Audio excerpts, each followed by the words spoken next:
अफ़सोसनाक ख़बर आहे अवां सां शेयर कयूं पिया। सांगड़ वेझो जवाबदार पंहिंजी ॿिनि ज़ालुनि ऐं हिक मासूम धीउ खे क़तल करे छॾियो। बेराणी थाणे जी हद ॻोठ नूर मोहम्मद रिंद में जवाबदार रियाज़ रिंद फायरिंग करे बल्कीस हुस्ना ऐं धीउ कलसूम खे क़तल कयो।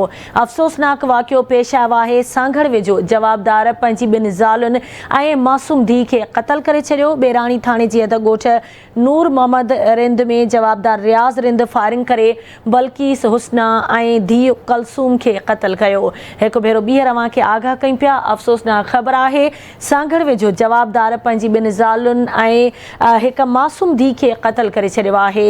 अव्हां खे ॿुधायूं पिया बेराणी थाणे जी हद ॻोठ नूर मोहम्मद रिंद में जवाबदार रियाज़ रिंद फायरिंग करे बल्कीस हुस्ना ऐं धीउ कलसूम खे क़तल कयो। ब्रेकिंग न्यूज़ आहे अवां सां शेयर कयूं पिया। सांगड़ वेझो जवाबदार पंहिंजी ॿिनि ज़ालुनि हिक मासूम धीउ खे क़तल करे छॾियो। बेराणी थाणे जी हद ॻोठ नूर मोहम्मद रिंद में जवाबदार रियाज़ रिंद फायरिंग करे बल्कीस हुस्ना ऐं धीउ कलसूम खे क़तल कयो।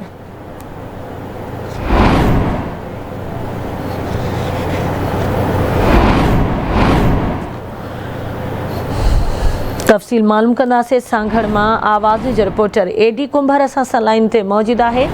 एडी कहिड़ा तफ़सील आहिनि इन अफ़सोसनाक वाक़े जे हवाले सां? जी एडी कुंभर, कहिड़ा तफ़सील आहिनि?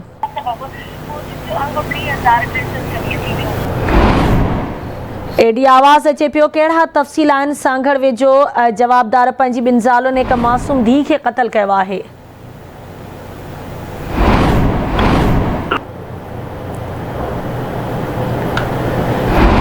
जी नाज़रीन, असां कोशिशि कंदासीं इन हवाले सां तफ़सील मालूम करे सघूं। अव्हां खे इहा ख़बर ॾियूं पिया त सांगड़ वेझो जवाबदार पंहिंजी ॿिनि ज़ालुनि ऐं हिक मासूम धीउ खे क़तल करे छॾियो। वाक़ियो पेश आयो आहे बेराणी थाणे जी हद ॻोठ नूर मोहम्मद रिंद में।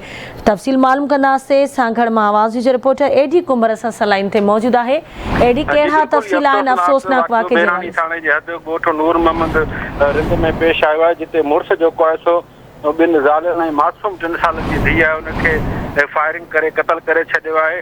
जॾहिं त रियाज़ अली वल्द अली दोस्त रिंद आहे जंहिं फायरिंग करे पंहिंजे 2 ज़ालुनि बल्कीस ऐं हुस्ना ऐं 3 सालनि जी जेका धीउ आहे कलसूम खे बंदूक जा फायर करे क़तल करे छॾियो आहे। लाश जेके आहिनि अस्पताल मुंतक़िल कया आहिनि। जॾहिं त जवाबदार फरार थी वियो आहे। वारसनि असुल हक़ीक़त ॿुधाइण खां लवाए रहिया आहिनि।